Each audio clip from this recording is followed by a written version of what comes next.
Matt Skraby wraps up a full day of live and local sports talk. And that is the whole problem with aliens. You just can't trust them. Occasionally you meet a nice one, but usually they turn out to be some kind of big lizard. The Skraby Show starts now on 97.3 The Fan. Hello and welcome into the Skraby Show for May 19th, 2025. Thank you to everybody for joining me tonight. It's kind of a weird day just because usually we don't have Padres off days on Mondays. So it's just kind of strange to have a Padres off day on a Monday, but I'll take it. We got a lot of good stuff going on tonight.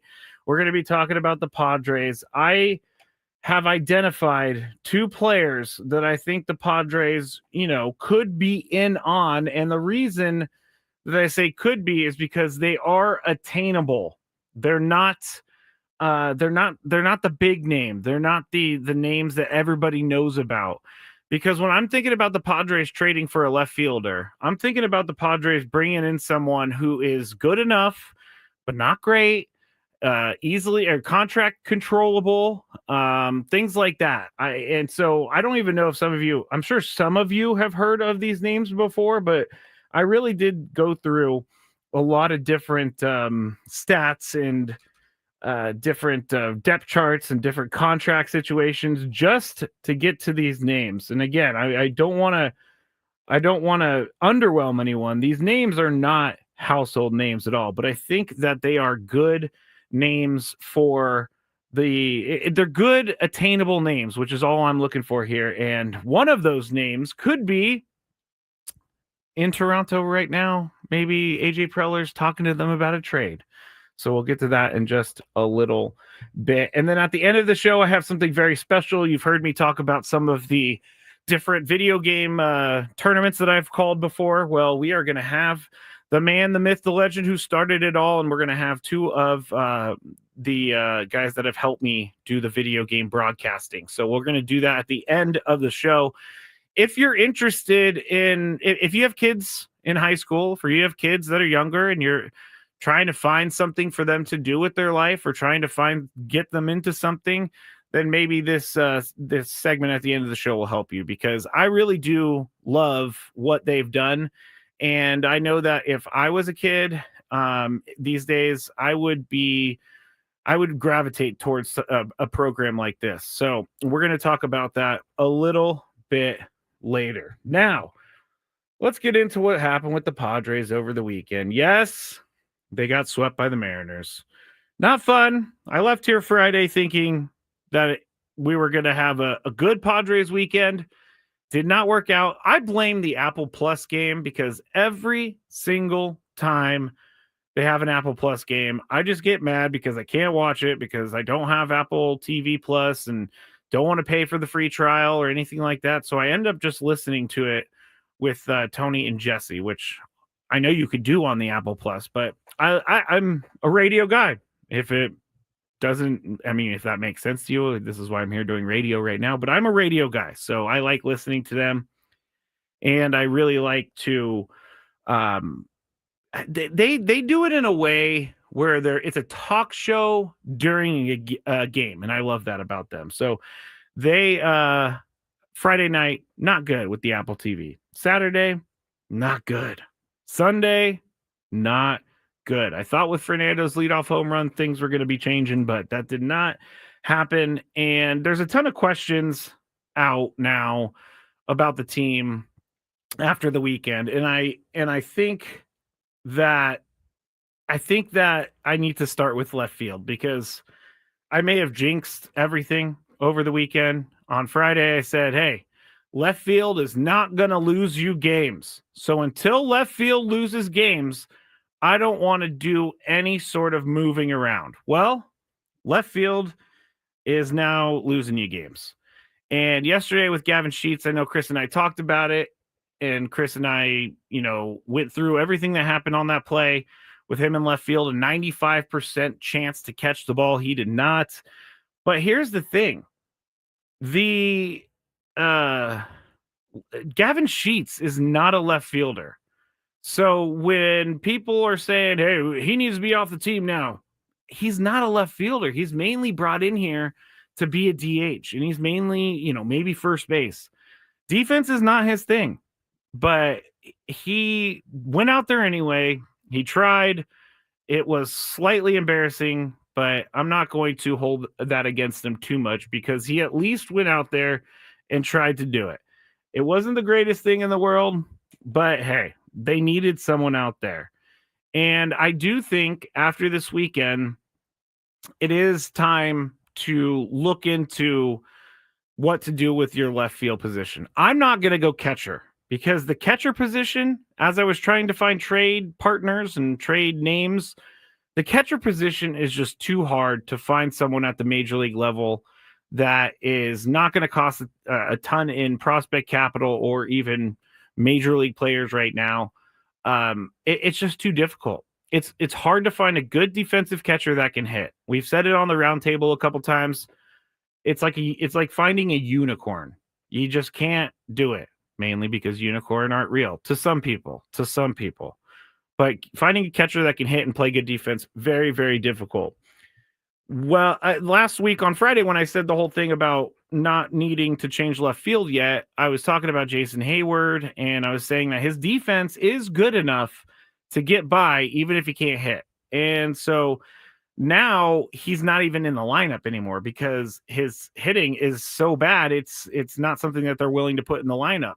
And so if you're not really giving the team anything, if you're not giving them a defensive presence in left field, or if you're not giving them anything at the plate, then I think your days are kind of numbered. And I hate to say that about Jason Hayward. I hate to say that about any player. I know that people are like, well, it's your job to criticize people.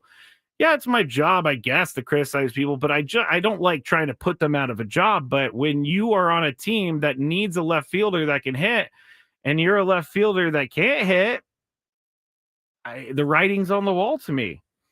And moreover, is that the word? Moreover, since April 15th, the Padres are 13-15. And that may not seem like a correct number because when you look and see what they are doing in the standings, you may think, all right, well, that's a misleading number, but it's not. Right now, the Padres are 27-18. Since April 15th, they're 13-15. And obviously some of that coincided with guys going on the IL and not being there, but for the start that they had, things kind of have come to a halt. And this happens during a baseball season. This happens to every team around baseball.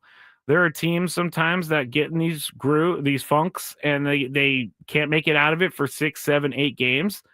But what I'm looking for now is how do the Padres respond to this? How do they respond to getting swept at home?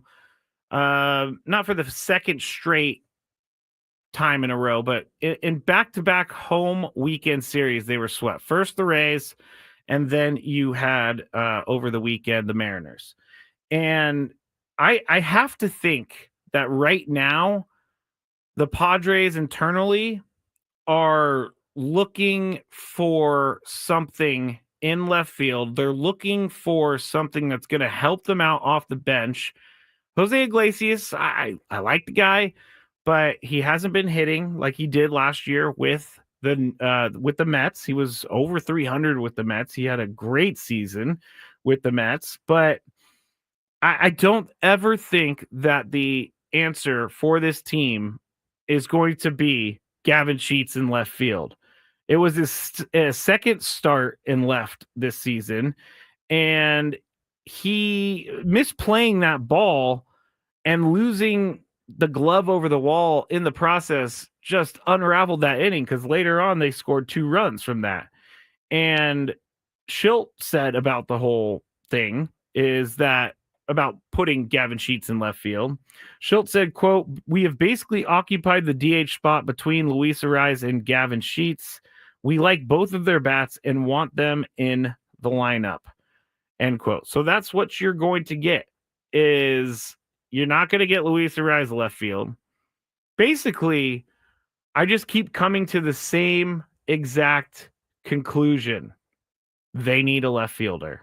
And so that's why I'm going to bring some names to you all in the next segment, but there's no way around it at this point. Like I said, if you are Jason Hayward and you can't help them at the plate and you can't help them in the field because you're not hitting, then there needs to be a change. And he's coming to the end of his career. I don't know if this is it for him, but I think that the writing is on the wall, as I said. So I wouldn't be surprised if there was a move made in the next couple weeks there. But I would also not be surprised if we see some sort of trade happen. I know it's early in the year, but they did trade for Luis Ariz last year in early May, and they traded for Dylan Cease right before the year. So I do know that AJ is capable of pulling off a trade before the trade deadline, but I do think that you can't keep going like this in left field and expect to hang around for as long as they want to hang around. It's just not something, it's just not possible. The left field position needs to produce. I mean, look how important Jurickson Profar was last year. And even if the Padres brought back Jurickson Profar, guess what? He's suspended for 80 games, I mean. So, and he wouldn't be able to play in the playoffs. So even if he was here, it still wouldn't help. But not having a left fielder right now is glaring for the Padres. They have not really done much at the bottom of the lineup, and it puts a lot of pressure at the top of the lineup. You see Jackson Merrill is struggling right now.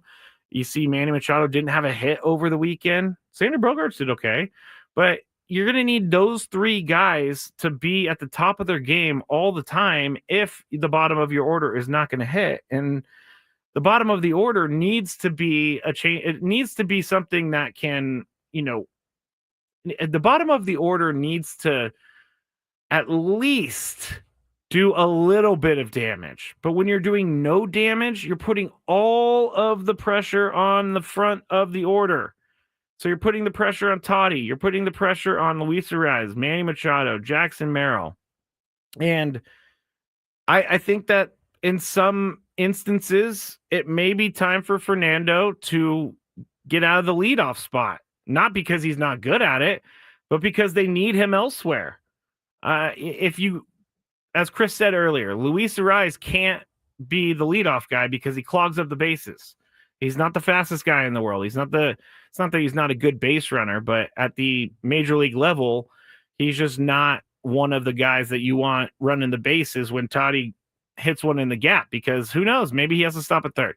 Anyway, I don't know that they're ever going to take Fernando Tatis Jr. out of the leadoff spot because he is so good at it, and I like Fernando in the leadoff spot, but I also understand the fans out there that want to see him be put in a position to be able to drive guys in.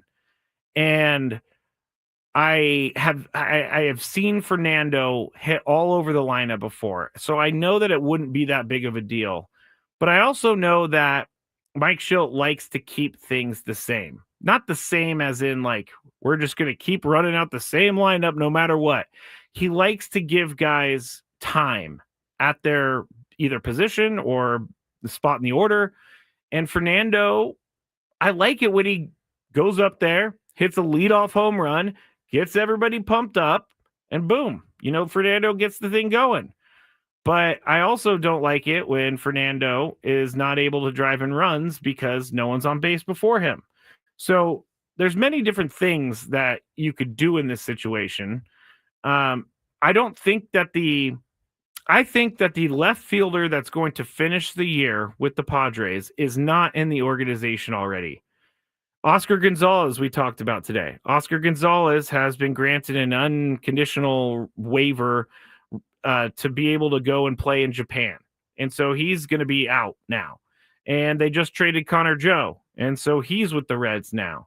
And now you're in this weird position where you don't really have many left fielders that can play the position. We saw Tirso come up earlier in the year, and he plays okay defense, but it's not what you're going to get on a championship team. He might be a bench guy, might be not a late game replacement, but he might be a pinch hitter. I don't think he's an everyday left fielder. So I really don't know how much longer the Padres can go with their left field situation. And I know this seems drastic because on Friday I was saying, it's fine, everybody. It's fine. But getting swept and seeing Gavin Sheets go face first into the wall and then lose his glove over the wall, it was enough for me to really rethink my status on everybody. Not on everybody, but on left field mostly. Because that was not fun to watch at all. Trevor says, put Jackson at leadoff, Toddy at third. That's an interesting one. I don't know. Let me go to break. I'm going to think about that for a second. We'll get back to that on the other side. But we're also going to talk about some of those two names that I came up with. And please don't think that I'm going to be breaking news here. Okay? These are just my observations, just my research. And these names are probably names you've never heard of. But I think they're attainable. And I think that they are guys that could help immediately. So stay with me. This is the Skraby Show. You're listening to 97.3 The Fan. Watch your back, Jack.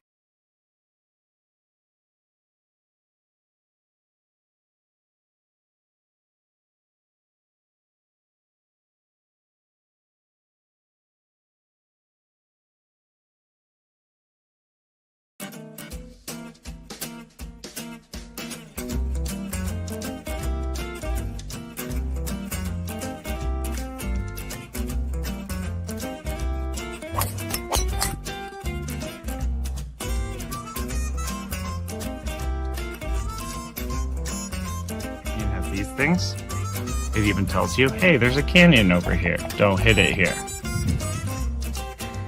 Skraby from about 45 feet. His caddy tells him to play it a little to the right. He's been playing well so far today. Fourth hole.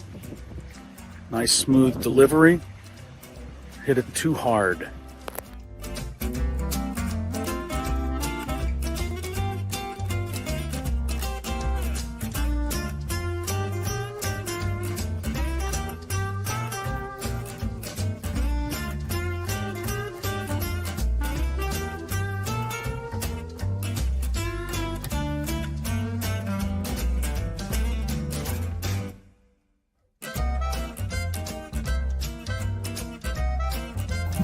Sasquatch. So Chris says that he can't play golf, but this is the second birdie putt he's made for us. This time it was like 20 feet. Thank you very much, Greg. But once again, you're hitting some very nice shots as well. I'm not usually complimentary to you, but I can't help but be complimentary. Your shot making today. With my what? Your shot making. You hit some.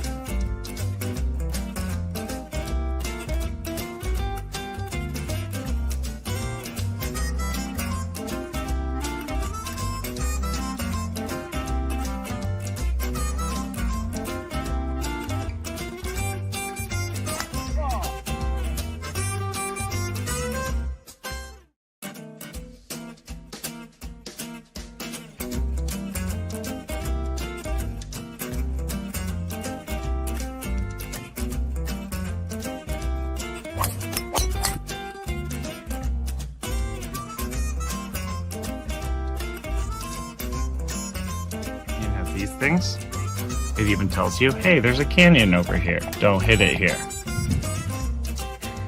Skraby from about 45 feet. His caddy tells him to play it a little to the right. He's been playing well so far today. Fourth hole. Nice smooth delivery. Hit it too hard.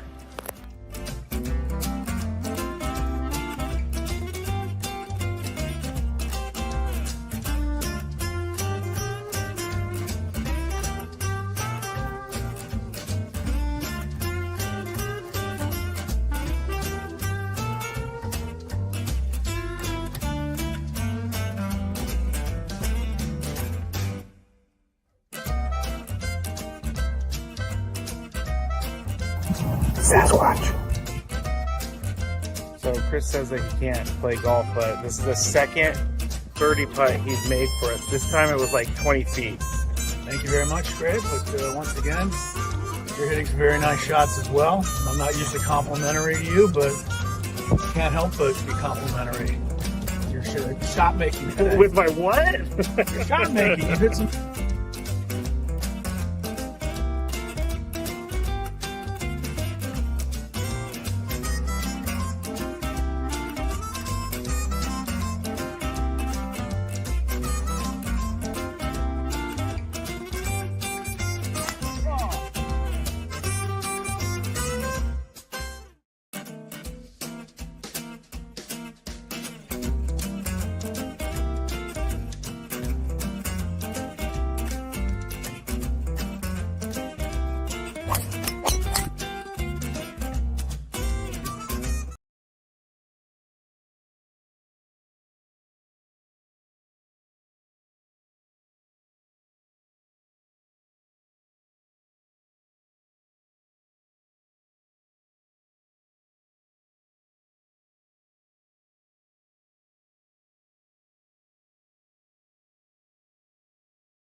All right, back here, Odyssey Palace 97.3 The Fan, Matt Skraby. This is the Skraby Show. You can watch if you want on YouTube.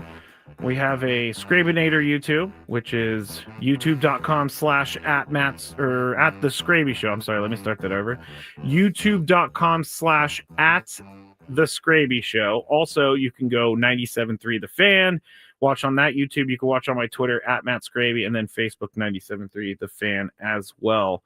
Next segment, we are going to be hearing from a couple people that I have worked with closely here in the last couple months, and I'm excited to have them come in here. I'm excited to share what they have been doing, but the San Diego County Office of Education is doing great things right now. So stay right there, because I think this is a very cool thing that they're doing. And again, I wish that I was able to do that when I was a kid. But all right, we're going to go back into the Padres, and I told you about the names that I was thinking about for a trade. And again, these are underwhelming names, everybody. Doesn't mean they're bad players, just means that they're not the names that everybody's going to jump up and down for if there was ever a day when the Padres traded for them. But I'm going to start with one of Tony Gwynn Jr.'s.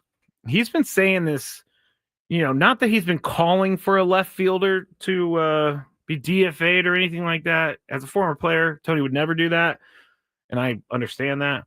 But he really thinks that Andrew McCutchen of the Pirates would be a good fit on this team. And Andrew McCutchen right now, the Pirates are a team that don't really have any sort of – the Pirates are a team that just don't have anything going for them. There's no reason to be playing this season other than – to see how many games you lose. Paul Skeens has been talking about how hard it is to be playing on the Pirates with all the losing that they're doing. They already fired their manager.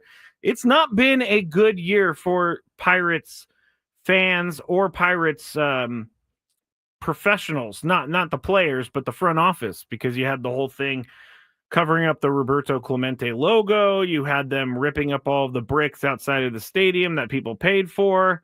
And you have the unfortunate situation with the fan falling over the wall, which I did read. He's doing okay. He's getting better. So that's a good thing. But Andrew McCutchen seems like a guy that the Padres could go out and pay really cheap for and get him on the team. This year, he's got an OPS plus of 101. And so for everyone who doesn't know OPS plus, you take 100. Anything above 100 is better than average. Anything below 100 is worse than average. And so his OPS this year is 717. He's hitting 248. He has 14 RBIs. He's got 3 home runs, but he's still playing good defense. So Andrew McCutchen is one that Tony would like to go after. Now, here are mine, and I feel like I'm going to sneeze. And if I sneeze in the middle of this, everybody will know where I went for a second. But here's the first one. And again, finding a major league-ready replacement is already difficult because most of these guys are already entrenched where they are. But I looked and found some names that I think the Padres could go for, and they're not names that are household names. I think I've disclaimed myself enough at this point. But the Toronto Blue Jays have a left fielder named Nathan Lukes. He's 30, so he's a little bit older, but his service time just got started. He's getting paid $766,000 this year. He's in pre-arb for the next couple years. So the Padres have complete and total control over Nathan Lukes if they were to trade for him in his contract. Currently, he's hitting .257 with a 768 OPS, a 118 OPS plus, and 3 homers this year. He plays all of the outfield positions. He's played 10 games in center, 7 games in left, and I believe 6 games in right. And defensively, he's had 49 chances this year. He has 47 putouts, 2 outfield assists, and he has been a part of at least double play in left field. So Nathan Lukes is a guy that I bring up because I do think that he is someone that the Padres can go after. There's not going to be some huge pay or a huge price for someone like Nathan Lukes. I wouldn't think. You could get some prospects in there, and I'm not saying Leo Dallas DeVries or Ethan Salas or anything like that. I think you have the guys in the system right now that can make this trade, and maybe you have to part with a major league ready player like, I don't think it would be Gavin Sheets, but I don't really know what the Padres would be giving back. But I do know that the Padres could work a deal for someone like Nathan Lukes, who is playing in Toronto. And I don't know about you, but I would take a left fielder right now hitting .257 with a 768 OPS and a 118 OPS plus. I would 100% take that in left field right now because left field is not producing anything close to that. And Nathan Lukes is a catcher. He's a lefty hitter, so you get that too. And again, the contract is what really is attractive to me. He just started his service time, and so he has plenty of years that are under control. And sometimes I like a little bit of an older player, like Nathan is 30, because he's serious. He's been doing the minor league thing his entire life, trying to make it to the major leagues. He's made it to the major leagues. He's doing okay. So he's going to take this very seriously, really seriously. Now, the other one is someone who plays for the Washington Nationals. His name is Alex Call, and he fills in here or there. I do know that the Nationals are starting to like him a little bit more than I do know that they are playing him a lot more. So he is a guy who is hitting .283, OPS plus of 118. He's only got a .2 WAR, but he's got 14 RBIs, no home runs. What I think the Padres need, they don't need a huge home run hitter from left field. All they need is a guy that is going to play good defense and get on base. And it doesn't matter if it's for power, to me at least, because right now we're not getting anything from that position. He is he's going to get on base, but without the power, you're going to have to rely on your Mannies, your Fernandos, your Jackson Merrills to boost the power a little bit. And if he's not going to hit any home runs, maybe he'll steal some bases. This one out of the two, I know that it might be a little bit more difficult to get into or get from a team because he is starting to turn heads there in Washington. Like when I went last night and I Googled his name, one of the articles was Alex Call needs to be an everyday player for the Nationals. And so when you're starting to get articles like that, people are starting to take notice a little bit. But he is someone who would be an upgrade in left field. Last year, he only played 30 games for the team, but he did have 99 at-bats, and he hit .343 with a 950 OPS. And then in 2023, Alex Call hit 200, but that was in a full season of 375 at-bats. He didn't really have a team around him. I will take a guy who can hit 270 and hit, I don't know, if we're talking about a full season, hit 270, 10 home runs, 50-something RBIs. I will take that guy in left field.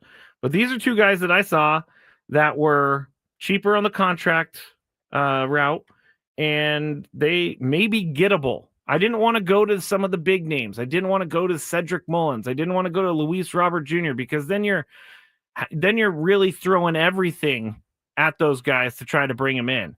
I don't think the Padres want to do that. I don't think the Padres really wanted to do that at all. I think the Padres want to bring in guys and plug and play, and they don't need another big personality in the clubhouse, and they don't want to get rid of any of their big name prospects right now because the prospects are a little thin, just a little thin. So I think that these guys are two guys. Now, they're probably never going to be a Padre. But I can say, if one of these guys becomes a Padre, then I was on it first. But I know those names aren't really going to grab you. And I know those names aren't going to really excite you. But it's not about that. It's just about getting someone in left field that won't hurt you at the plate and won't hurt you defensively. Not great, not bad. So that's where I'm going with that. Marianne says Wade can get on base. Not sure why we aren't putting him in there for now. As much as I love Tyler Wade, he's not an everyday player. He's way better off the bench, and he did fill in for Jackson Merrill very nicely. So maybe I'm wrong about that. Maybe they do need to put Tyler Wade into left field a little bit more. Kevin says Doyle or Blade, stay away from Kutch. We don't do well about bringing in guys at the tail end of their careers. I can kind of agree with that as well. Dominic says, I think Pirates fans would actually be glad if McCutchen landed somewhere he could win. Oh, I thought you were going somewhere else. Dominic says also, I wouldn't be mad at getting McCutchen. He takes good ABs. I think that's another part of it. It's someone who takes good at bats, someone who's not just an automatic out, because that's what we're looking at now. And I finally decided it is time to address the left field position. Rod said Stephen Kwan. Stephen Kwan is going to, that would be tough. I love Stephen Kwan. He was on my fantasy team last year, but I think that would be tough. All right. When we get back here on the Skraby Show, time is moving so fast right now, but when we get back on the Skraby Show, we are going to talk about the San Diego County Office of Education and some of their programs and get a little bit more involved with local schooling here on 97.3 The Fan. Quinn and Chris on The Fan. You guys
Major camera moving going on in here. Matt Skraby, Skraby Show, 97.3 The Fan.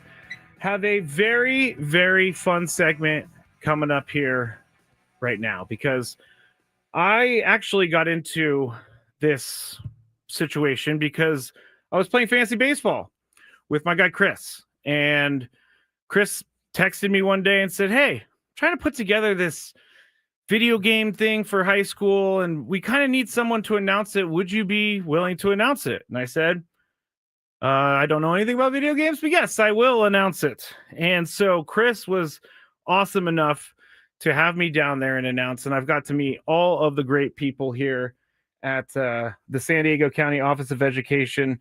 So I'm going to get them onto the screen real quick. I'm a one-man band, and I don't have Chris's thing. I will be over there in just a second. But Chris, here we are. There we are. Chris. What's up, Skraby? So you have been in my fantasy baseball league for the last couple of years. That's right. For and as you good, are the champion for the last couple of years as well. double champ. Double champ. There you go. For as good as it has been to me for the last 2 years, it's been that bad for me this year. It is rough this year. I am in last place. I am not doing well, but whatever. I've won 2 times in a row. I guess. We'll think of you of the 2019 Nationals and the 2021 Braves. Yes, thank you. Win, and then they just never hear from them again, kind of thing. Right. But Chris is here because he is the Educational Technology Coordinator at the San Diego County Office of Education.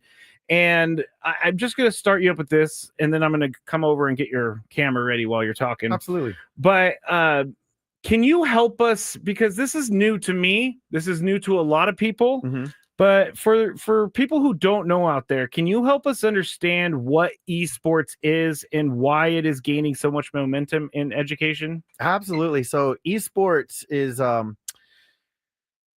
it's competitive video gaming where individuals have and teams have the opportunity of playing video games for academic purposes within the classroom setting. Now, it's not the traditional of like Mortal Kombat. It's not what you're thinking of like Grand Theft Auto. It's not these games or Call of Duty. It's more games that actually have to do with teamwork, facilitating teamwork and creativity. And it's a way of really using academic intervention. And esports has an opportunity of doing several things. One, at the school level, it allows students to build up their athletic skills with social emotional learning. It allows them to focus also on potential careers that exist, and has academic interventions. And the kind of games that we're thinking about and we're talking about is Rocket League, talking about FIFA, Madden, NBA 2K. You have other games like Overwatch. And so those, and Minecraft, I know the movie's just out as well. So that's another one. And I know we'll dive deeper into that with your play-by-play and some of the interns that are here that will talk about that. Yeah, absolutely. I mean, esports, I think what I didn't understand about this before I got there, and then I saw it in action, was teamwork. Like, there is legitimate teamwork that is being done during these games. And so I will remember the Rocket League where it's 2-on-2, and Rocket League is basically you play soccer with cars. Correct. Yeah. And these guys were on the headset talking to each other. You go there, I'll go here. And I really found that fascinating that they were able to I guess work together so well, even though they're still sitting next to each other. But that is what fascinated me about it, is you're getting kids to sit down and actually do things like teamwork, and they're playing their quote unquote sport. I will call it a sport. Yeah. Esports is a national area, is a recognized thing by CAF now. Yeah, it's right now has an association with CIF, and CIF found a value with esports back in 2020 when all the sports and everything that was happening across pretty much, I mean, our state, but our country was kind of shut down. But CIF found a value that, hey, a lot of these schools were playing still against each other. So there was a value in, well, there's something to it where a lot of the attributes of teamwork, positionalities, and just the athletic mindset was still being a part of just the daily school activities taking place. Yeah, because I played sports in high school, but it was really because I had to play sports in high school. Like, there was no other ways for me to do it. And some kids just don't like the actual day-to-day grind of playing an actual sport. And so this gives them a little bit of a different avenue for things. We'll come back to you, Chris, but I wanted to get to some of the guys that I had worked with throughout the 3 or 4 times that I had done this. And we have Brady. Oh man, I should have asked you how to pronounce your last name. Semasian? Yes, Samanison. Samanison. Oh man, I should have asked. We got Brady. He's a senior at Claremont High School, and he helped me with tech support, and he was a tournament organizer. We also have Henry Horstman, a senior at Claremont High School. He was the Minecraft tournament template creation and tournament organizer. And I just have to say, these guys are the ones that made me sound very good while I was doing the announcing, because they helped me out. They helped me to know the lingo. They helped me to know the setup. They had everything already set up for me. But let's start with you, Brady. Just a quick thing. Brady is actually, speaking of CIF, he is playing right now, CIF championship for Claremont. Duh. What the heck am I doing? See, I'm a little out of my sorts right now. I don't usually have people in here. And don't worry, Grant. You could just tell me whenever you want that I am saying your name wrong. But Grant, senior at Claremont High School, marketing and visual creator for live streaming and running OBS. Did I get it right? Yes. Okay. All right. But best of luck to Brady right now and his CIF championship for volleyball. This is very embarrassing for me. Very good. No, it's my fault because you told me this earlier and I completely forgot about that. But Grant has been there, my right-hand man, for all of the events, and you are a senior at Claremont High School. Now, why did you want to get into this? Because it's something that's a little bit niche, but what was your main motivation for wanting to be involved? Well, to be completely honest, at the very beginning, our school runs an internship program. So basically our last 2 periods are dedicated to finding a job to intern at, getting some work experience. And I really had no idea what I was going to go into. And so I just interviewed at a lot of different places, and this is just the one that popped up. And I was working with Brady, and we just saw the opportunity. We just thought it was super cool because, I mean, when are you going to get the opportunity to do esports as a job somewhere? Seriously. And so, yeah, we tried it out. Chris was great. It was just an experience that we didn't see coming, and it was just something that was really fun. And when you find a work and a job that's really fun, then that's can make your life a lot easier, especially when you have to dedicate so much time to it. So, yeah, you definitely have to dedicate a lot of time to it. And let's go to you, Henry. You were the Minecraft tournament template creator. Yes. So tell us a little bit about that and how you got involved. So like Grant said, from the internship class, and so in that class you interview with 3 different companies, and my interview with SDCOE was by far the most interesting, and I feel like I had like the best like connection and interaction with them. And I was like, and they said like I would be working with video games like all the time, and so that just sounded really fun to me, and it ended up being like really fun. Yeah, have you guys figured out, like, because I didn't know what I was going to do out of high school, had no idea. I was going for a business degree, figure out what would happen with it later. But has this led you into some sort of career path, Grant? Is this led you to something that you're more interested in learning once you graduate high school? well, I always liked working with others, like other people. So I think not completely the esports, but like the collaboration of running the tournaments in like the OBS programs and working with like colleagues, like when we worked with UMAT, and it just brought me a lot of clarity to what I want to do, because I like working like marketing, sales, and so that's what I'm gonna pursue in going to Mesa College for some free education. Awesome.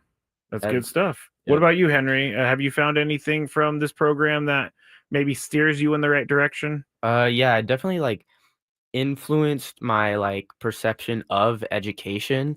Like I didn't know that there was all these different ways that you could educate kids like through video games. I had no idea that was even a thing. So yeah. So like when you're learning how to build these Minecraft worlds, did they give you any sort of instructions, or was it just you going in there and building these worlds? And how did you come about doing that? Yeah, so they just said so for this one project I was working on, they said I need this village to be like a fire safety lesson. So I made everything all like foliage near houses. I made it all like flammable material, and I showed it to the supervisor, and they loved it. Yeah. Yeah, I mean, it was pretty cool, and I don't know if you did it, but someone made it so that when you hit a block, it like all the wall fell down, so yeah. that you could like debut the one I watched was a campsite, and everybody had to make some sort of campsite, and then there was another one where you had to do like a replica of a satellite, which was really cool too. And if people don't know what Minecraft is something that allows you to code. It allows you to it teaches you a lot of things about computers, and it teaches you how to build stuff. And Minecraft is very, very, very popular right now. But and I'll go back to you, Chris. What have you found from the kids that you've worked with? What do you think that they take away from it most? Like, are they taking away knowledge? Are they taking away camaraderie? Are they taking away a little bit more of a direction on where they want to go? I think it's a mixture of everything. They're taking away the camaraderie of working together in teams and working together with their classmates, learning how to communicate, learning how to give instructions, learning how to represent their ideas. But they're also leaving with a potential of confidence as well, being able to transfer those skills that they learned within video games, or even the creation of it or the communication aspect, being able to transfer those skills to other opportunities that they may be doing, or other situations that they're taking place within the school site. But in addition to that, there's also careers that they're learning.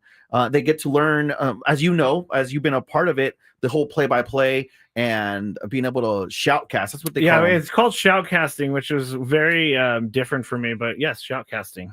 So yeah, but then like we brought right now, Grant was really big on the whole YouTube live stream, and he came into the internship, and he'll tell you that he didn't know how to use OBS, but he had time to practice. He had time to just dive into it and learning the ins and outs of.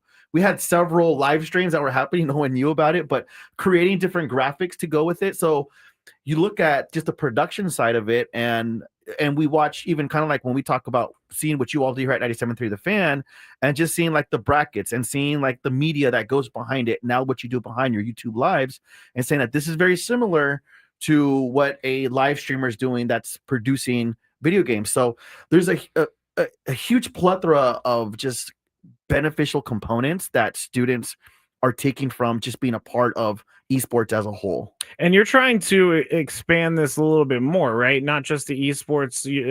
I think the end goal is to have more programs for people to learn from, and maybe more avenues that kids can explore. Absolutely. I mean, a big focus that we are actually moving on to for this next academic school year is going to be more of the CTE side, so the career technical education. Well, that means a whole different thing here on the sports channel, CTE.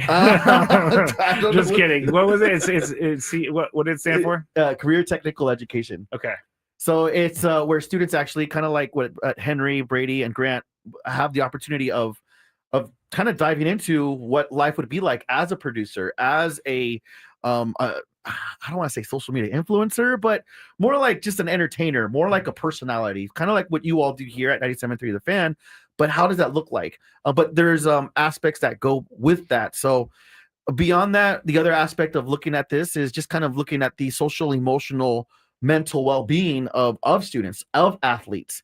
How do you approach it? Because I always think talking to just someone the other day that plays baseball is like, just imagine, I remember Ken Caminiti when he would like strike out, break a bat in half just with his legs, and like you were astonished by seeing that. Like, dang, this guy is huge. Have you ever tried to break a bat over your leg? It's not easy. No, it's not. But in video games, when kids get upset, you see it all over. Like these kids rage quit, and it's just basically getting the controller, throwing it against the wall, being upset.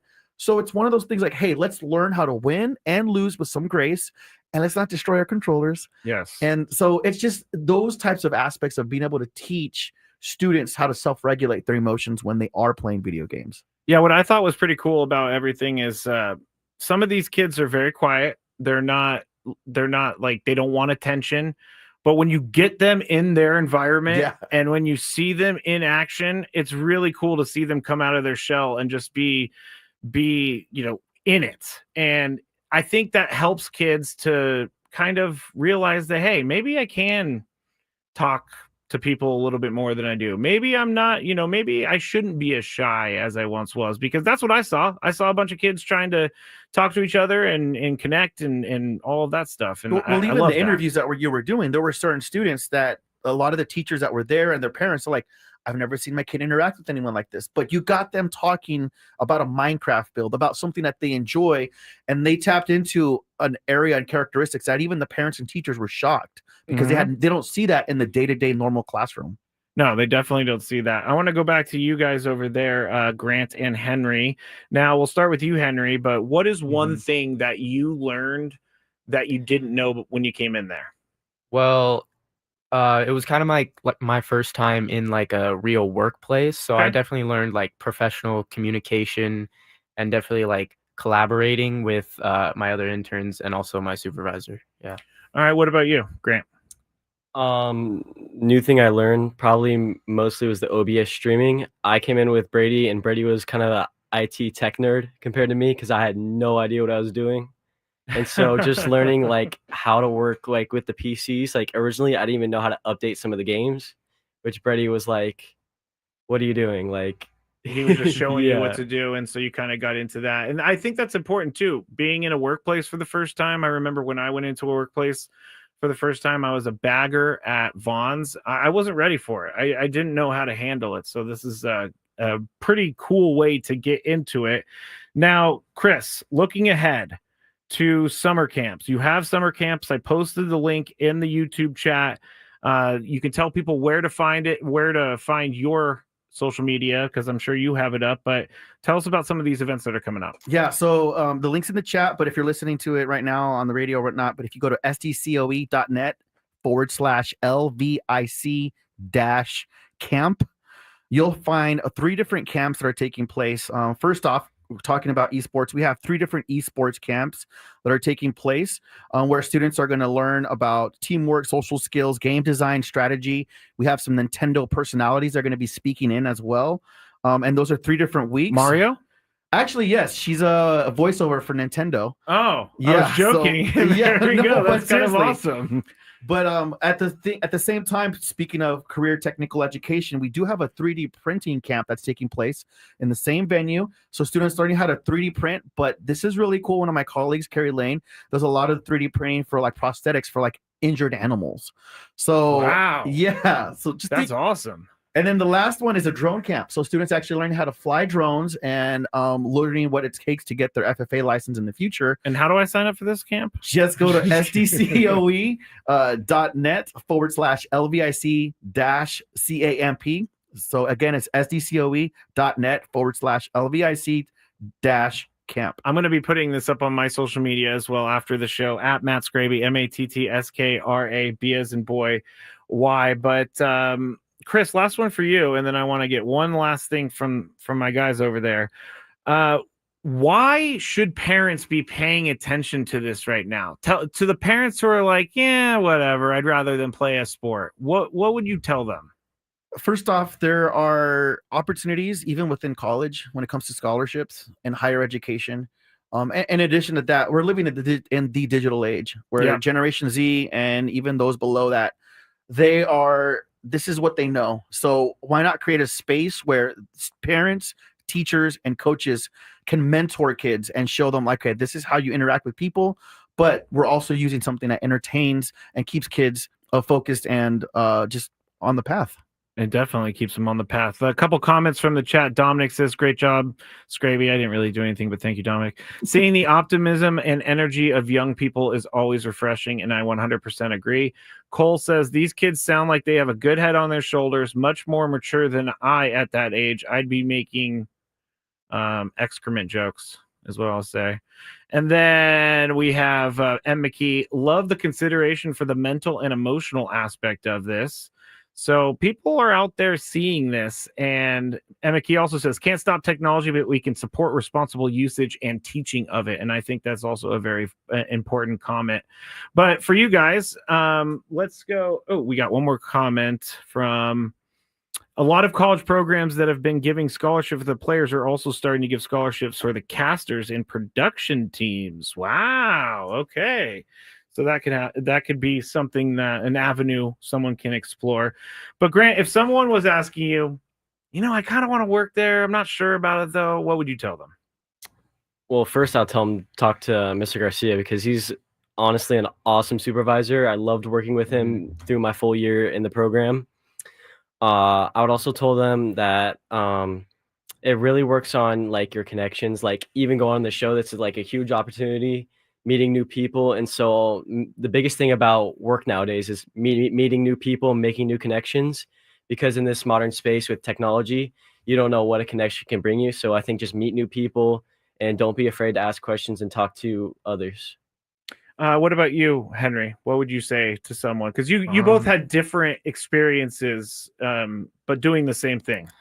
Yeah, I would say definitely at least take an internship somewhere. It doesn't have to be SDCOE, which was amazing for me, but if you're not into that kind of thing, just interning anywhere would be definitely beneficial for you. Yeah, I would agree with that. I mean, that's a very important thing, is interning everywhere, because Absolutely. it's something that I did not do growing up, was interning, and I wish I did, because it gives you a lot more experience. But I wish I had more time with you. When I originally had you guys in, I was like, oh, this will be plenty of time. But I wish I had more time, because I have so much more to talk about. But maybe we can get you guys back in here, Chris, definitely. But Chris, anything you want to leave people with here? No, I just just reach out if you have any questions or anything. I'll put my email in the chat as well. But chris.garcia@sdcoe.net. If you want to learn more about it, if you want to have a phone call, just like tell me more about this esports, I'm happy to reach out, talk to your families, school administrators out there. Just get the word out. We really want to create a safe space for our students and just keep them growing in all avenues that they need. And I gotta say, the building's amazing. It's brand new. Yeah. The game room that they have is incredibly amazing. They have like I don't know how many computers. I'll say like 8 or 10. 10 computers, and they have everything all set up. It's a really cool setup, and I encourage people to look into this.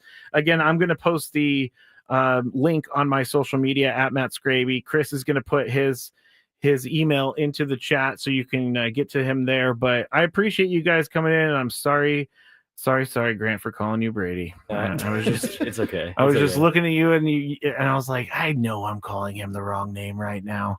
But you guys made my life a lot easier, and I appreciate it. And it was nice to work with you guys too, because it was you taught me something. Like, you taught me about OBS, you taught me about the video games, and I guess I shouldn't admit this, but I will admit this. Whenever I didn't know what a word meant in the game, I would just lean over and ask the guys, and then they would tell me and then make me look smart. So appreciate you guys. And what's next? You said Mesa, right? Yeah, going to Mesa, redshirting my first year because I got injured for basketball. I injured my knee. You had a major knee injury, and Yes. you were still there helping me on crutches, which was incredible. Yeah, so hopefully any opportunities, like just gonna work over the summer, Okay. get healthy, get my education, hopefully transfer, find out what I want to do. But yeah, just figure out what my next step is. All right. What about you, Henry? All right, I'm going to be a history major at Cal Poly SLO. Wow. Yeah. What's the ultimate history goal? Like, you want to be a professor, or you want to be Indiana Jones?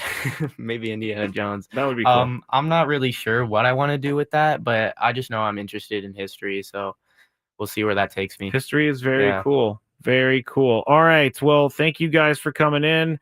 Thank you, Chris, for making yourself available. We'll have to get you back in here throughout the summer to talk about more stuff. And then maybe one of these days I could talk more about my shoutcasting. What I learned during shoutcasting is, these games are fast. Yeah. These games are extremely fast. And I'm like, okay, I'm just not going to talk until I have a place where I know what's happening, where I can talk and put my little 2 cents in there. But again, thank you to everybody for coming in today. Thank you guys for having me. Thank you. And I hope everyone got something from this. Again, go to my Twitter at Matt Skraby, and you'll be able to see the link there. Also, you can email Chris. He's going to put his email into the chat right now.